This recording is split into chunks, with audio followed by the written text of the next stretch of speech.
João 1, do 1 ao 5, e depois nós vamos dar um salto para o versículo de número 14. O nosso tema escolhido esta noite é a missão segundo Jesus Cristo. A missão segundo Jesus Cristo. E a base é este texto. Eu vou ler um versículo, os irmãos, se puderem, leem outro, até o fim.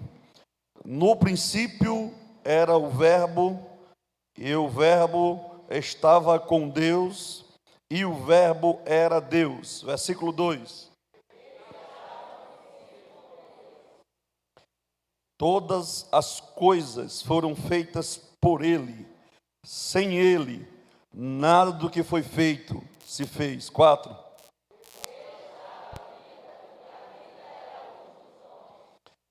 E a luz resplandece nas trevas, e as trevas não a compreendem. O 14, bem forte agora.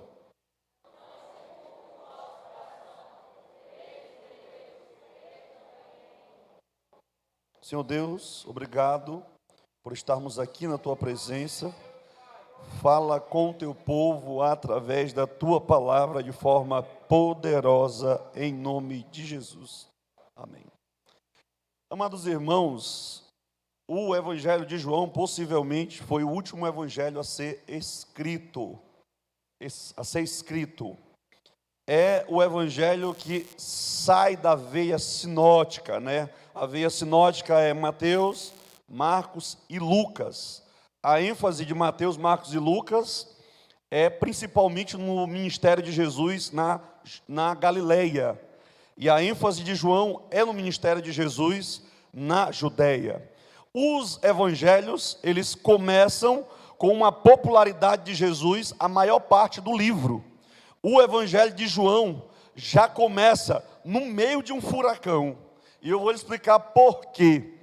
No século I haviam milhares de ideias contrárias à identidade de Jesus, à pessoa de Jesus. Para nós hoje, que afirmamos que Jesus Cristo é Deus e é homem, é uma coisa natural, está no nosso credo.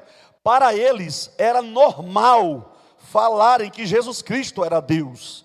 O conceito de divindade grego era uma coisa banalizada. Assustador para eles era dizer que Jesus Cristo era um ser humano. O João entra no meio praticamente de um grande debate que existia sobre quem Jesus é. O Mateus começa de forma judaica, ligando Jesus ao reino, ao reinado, ligando a Davi. O Marcos enfatiza Jesus como um grande rei, mas que também é servo e tem boas novas, tem o evangelho para anunciar. O Lucas, escrevendo aos gregos, proclama a humanidade de Jesus de forma gloriosa, fazendo pontes com a doutrina do Espírito Santo no Antigo Testamento. O João faz uma coisa incrível, porque enquanto Mateus e o Lucas ligam Jesus ao aspecto histórico, humano, ou até mesmo a sua realeza, o João vai antes da realeza. O João vai antes de Israel, vai antes de Abraão. O João chega e diz: no princípio era o Verbo, e o Verbo estava com Deus, e o Verbo era Deus. Sabe o que ele está dizendo? O meu Jesus não é só rei, o meu Jesus não é só homem, o meu Jesus não é só servo, o meu Jesus é Deus, é o Todo-Poderoso que merece ser adorado. Como que o João consegue ultrapassar as barreiras do tempo, ultrapassar as barreiras do espaço, e olha para Jesus e diz: Ele estava lá no início, Ele é glorioso, Ele é Deus. Quando nada existia, Ele já existia. Quando nada aconteceu, Ele já era. Quando ninguém poderia se ajoelhar diante dEle, Jesus já estava lá. O Pai, o Filho e o Espírito Santo já estavam lá. A primeira grande lição do livro de João sobre missão é que a missão ela é cristocêntrica. A missão é cristocêntrica. Sem Cristo não há missão. E eu vou lhe dizer uma coisa: quem define a missiologia é a cristologia. Traduza para nós, pastor. Quem define a missão é Jesus. Só existe igreja por causa da missão de Jesus. Ou seja, cristologia define eclesiologia. Traduza para nós, pastor. Quem define o que é a igreja é Jesus. Eu edificarei a minha igreja e as portas do inferno não prevalecerão. Você percebe? Tudo vem dele. E você quer ver como é ele que define a cosmologia também? Sem ele, nada do que foi feito se fez. Sabe o que isso quer dizer? Todos os átomos do universo, todos os elementos da tabela periódica só existem porque um dia Deus falou e disse: haja luz, houve luz. É porque Deus criou através de Jesus de Nazaré. Irmão, ele está envolvido em tudo. Ele está envolvido na pré-criação. Ele é pré-existente com o Pai. Ele está envolvido na criação. É por isso que você que é estudante de ciências naturais tem que parar com essa bobagem de achar que o mundo dentro da biologia ou da física é um sistema fechado. De acordo com David Hume, no seu livro Religião Natural, o mundo não é formado por leis descontroladas ou leis mecânicas de Newton, como se tivesse uma espécie de funcionamento automático. O mundo só funciona por causa do Criador, por causa de Jesus de Nazaré. Ele falou neste livro, e ele falou também na criação, que é o livro dele também. A missão é cristológica. Nós temos que ter mais Jesus nos cultos. Os cultos é para Jesus. O culto não pode comunicar, não pode começar com a minha necessidade. Eu vou para aquela igreja por causa do milagre. Eu vou para outra por uma questão terapêutica. Eu vou para outra por causa da cura. Eu vou para outra por causa de uma bênção financeira. Não, eu vim para esta igreja porque a minha alma precisa de Jesus Cristo de Nazaré. A missão é cristocêntrica. Quem deve mudar a forma de nós tratarmos os Zaqueus, ou os Nicodemos, ou as mulheres samaritanas, é Jesus de Nazaré. Quem deve mexer com a nossa visão de mundo é Jesus de Nazaré. Por isso que o texto vai dizer: no princípio é o verbo, e o verbo estava com Deus, e o verbo era Deus. Nós não vamos fazer uma leitura de acordo com a cidade de Éfeso, né? De acordo com Heráclito, desses termos aí. Esse verbo aí é a palavra ação criadora de Deus. Sabe quem é esse verbo aí? É aquele que nunca teve início e nem terá fim. Sabe quem é esse verbo aí? É aquele que é o alfa, é aquele que é o ômega, é aquele que é o princípio da criação. Sabe quem é esse verbo aí? É o Deus que merece ser adorado esta noite. É aquele que nunca teve um período que ele não existiu, e nem vai ter um período que ele vai parar de existir. Esse verbo tem um nome, esse verbo é uma pessoa, é Jesus de Nazaré, o nome mais poderoso do universo. A missão é cristocêntrica. A missão não é primeiro social, mesmo ela sendo social. A missão não é ativismo cristão. Eu vou fazer, eu tenho que fazer, eu tenho que estar em tudo. A missão é cristocêntrica.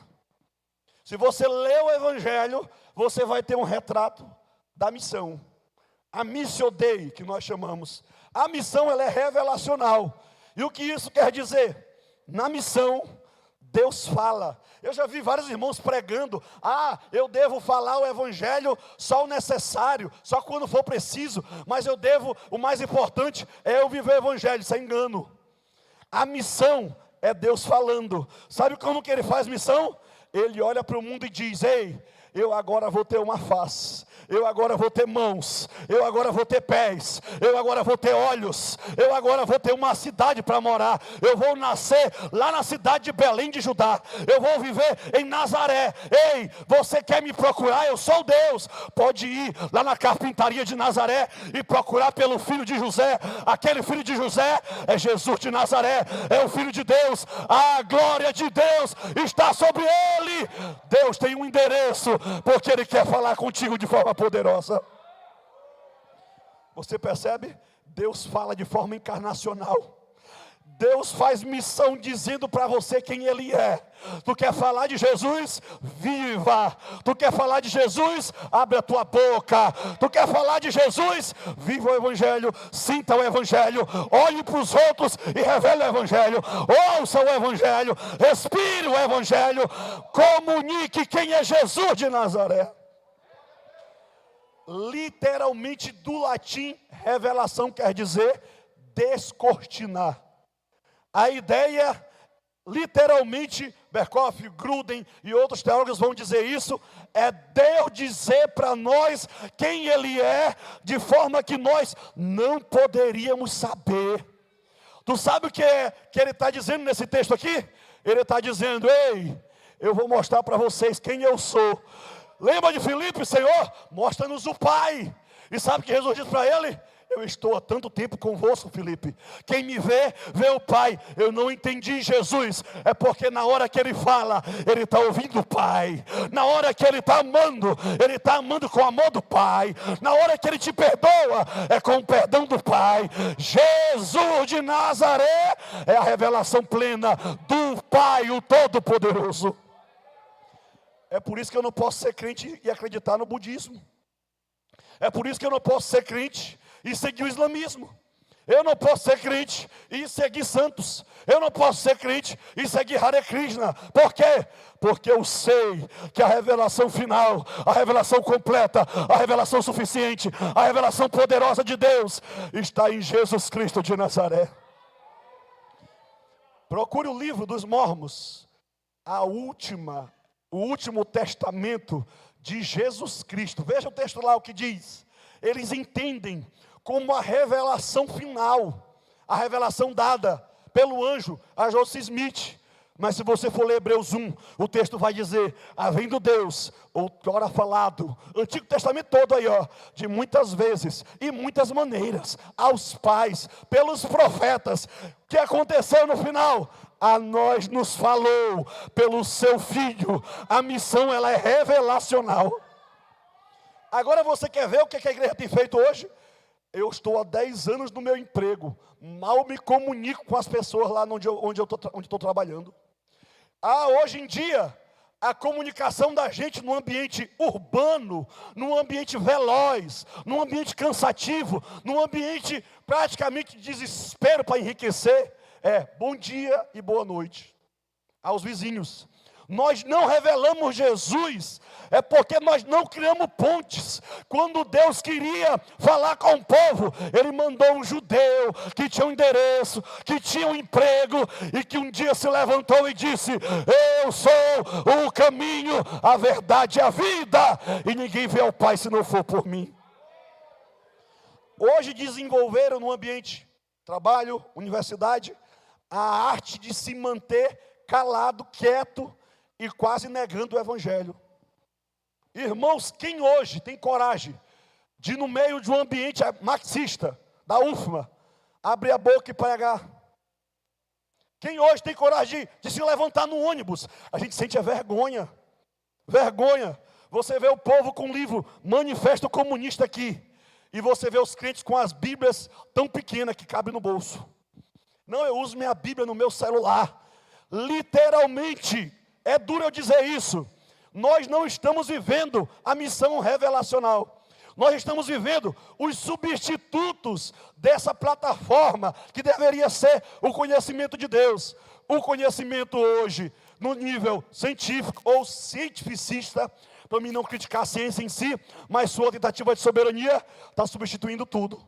O conhecimento hoje é esotérico. Grave isso. Coloca lá, evangelização infantil no Google para você ver. Você não vai encontrar igreja, você vai encontrar grupos espíritas trabalhando com a evangelização infantil. Hoje em dia, praticamente, o esotérico, o misticismo está invadindo corações. As pessoas estão em busca mais de uma energia cósmica do que de um Deus pessoal. Por quê? Porque é mais fácil adorar uma energia que não diz sede santo, que eu sou santo, que não diz arrependei-vos e crede, do que adorar um ser, uma pessoa, um homem-deus e um Deus-homem chamado de Jesus de Nazaré. Grave isso, missão tem que ter comunicação do que você conhece sobre Deus. Por isso, meu irmão, é que você tem que orar, para no teu prédio onde ninguém se fala, Deus te arrumar uma forma de você comunicar o Evangelho. Ah, pastor, mas é tão difícil. Eu vou dizer uma coisa para vocês. Hoje, fazer missão não é mais difícil do que no século I. Por quê? Se você quisesse uma coisa prática, você poderia ir no estoicismo, ou você poderia praticamente ir nas religiões de mistério. Você tinha experiências com Deus, ou deuses, e no final você ainda podia tomar um vinho e achar que estava tudo normal. Se você quisesse uma coisa mais filosófica, desenvolvida, o pensamento de Platão, o pensamento de Sócrates e de outros ainda estava vigente. Se você quisesse uma coisa assim, mais religiosa, mais esquisita, mais estranha, você poderia ir para o gnosticismo, que estava reinando naquele momento, oferecendo um conhecimento secreto. Mas o conhecimento de Jesus não é secreto, não pode ficar na igreja, não pode ficar dentro de mim. O conhecimento de Deus tem que ser a igreja profética, missionária. Te levanta onde você está, no teu serviço, e diga para o povo: assim diz o Senhor. E Deus vai falar nos teus lábios. Onde está o pentecostalismo para se encontrar com o academicismo? Onde está o pentecostalismo para se encontrar com a frieza do ambiente intelectual de Foucault, de Derrida? Para se encontrar com Edgar Morin, pensamento complexo?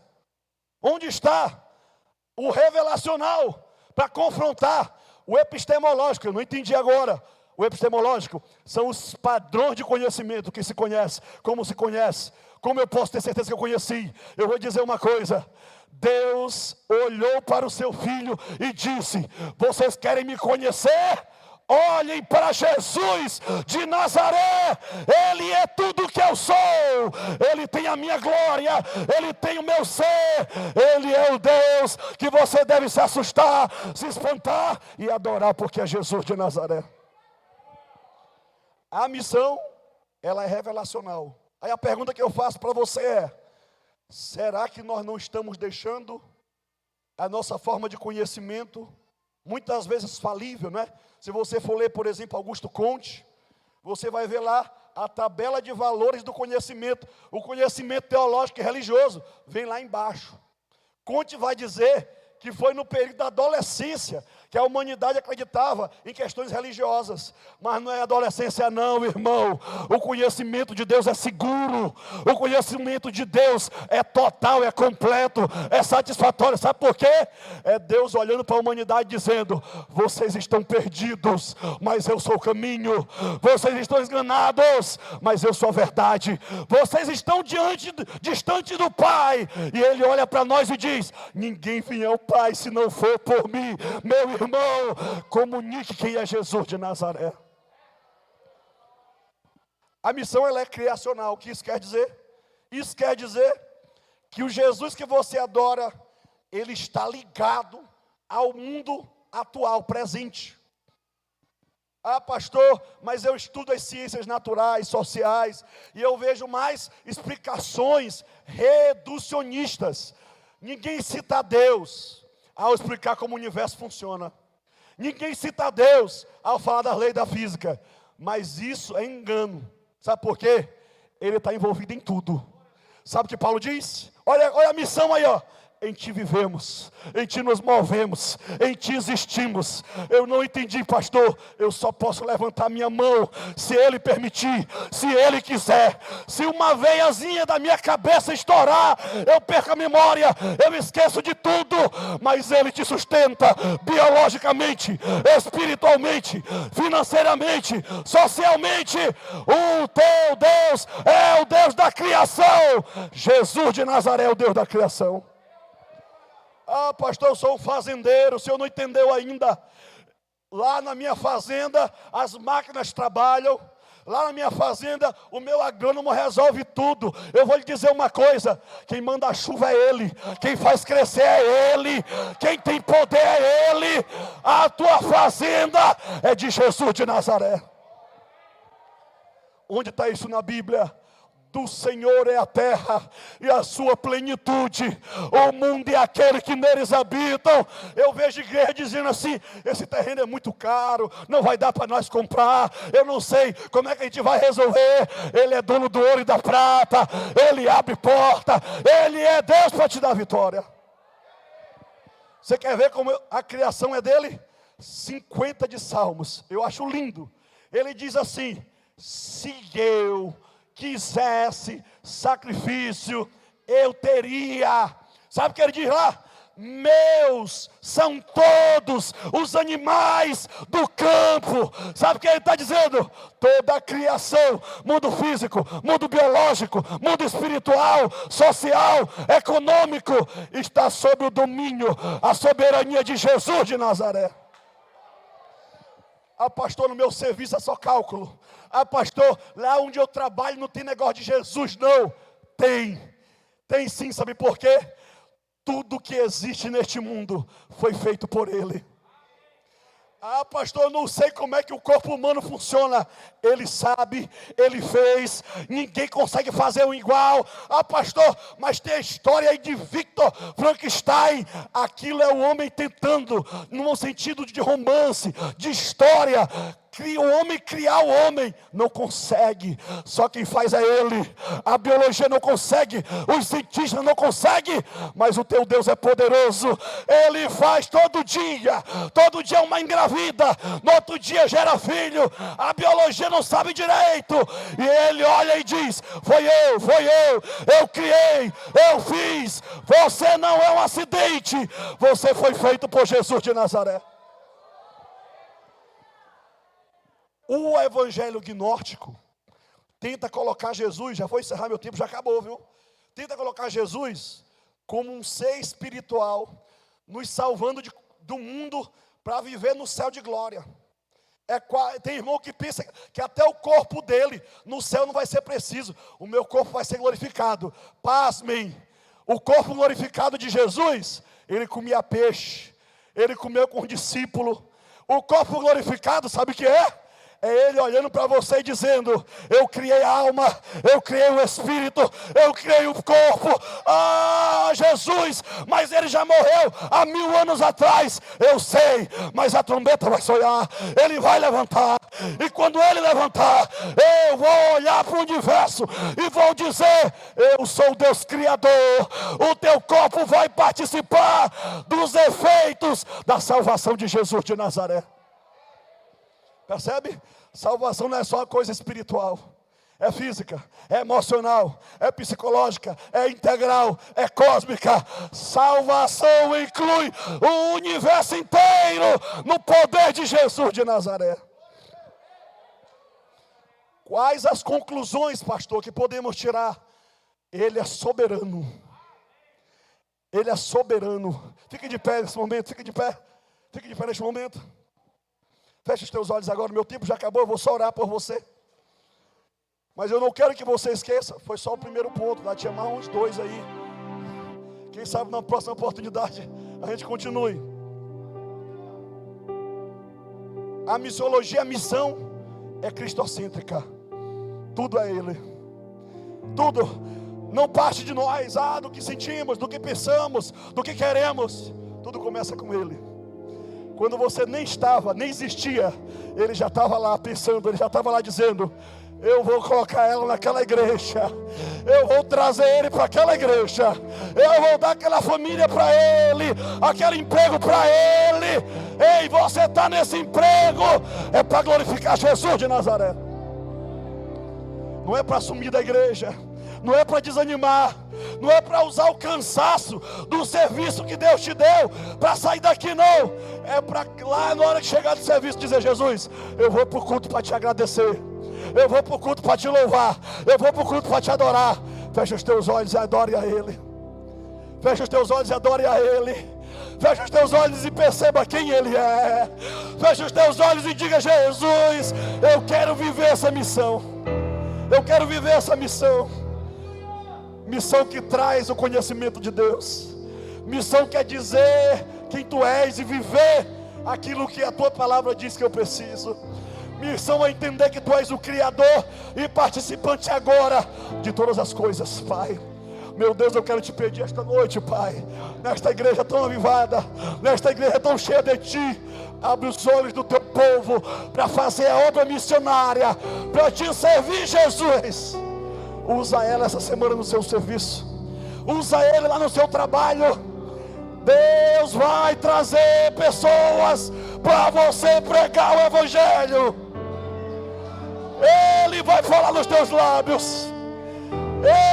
Ele vai falar nos teus lábios.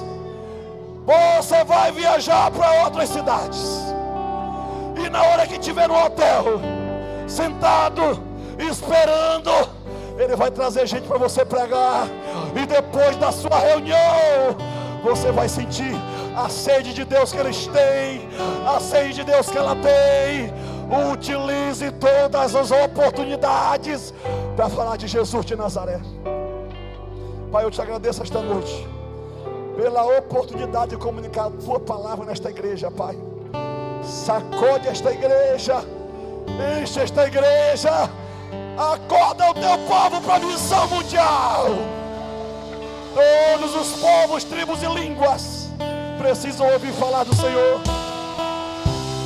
Usa essas senhoras, usa esses senhores, usa essas jovens, usa esses auxiliares. Enche ele e ela do Teu Espírito. Sejam cheios do Espírito, sejam cheios do Espírito, para falar do Senhor, Pai. Nós Te agradecemos, Deus, em nome de Jesus de Nazaré.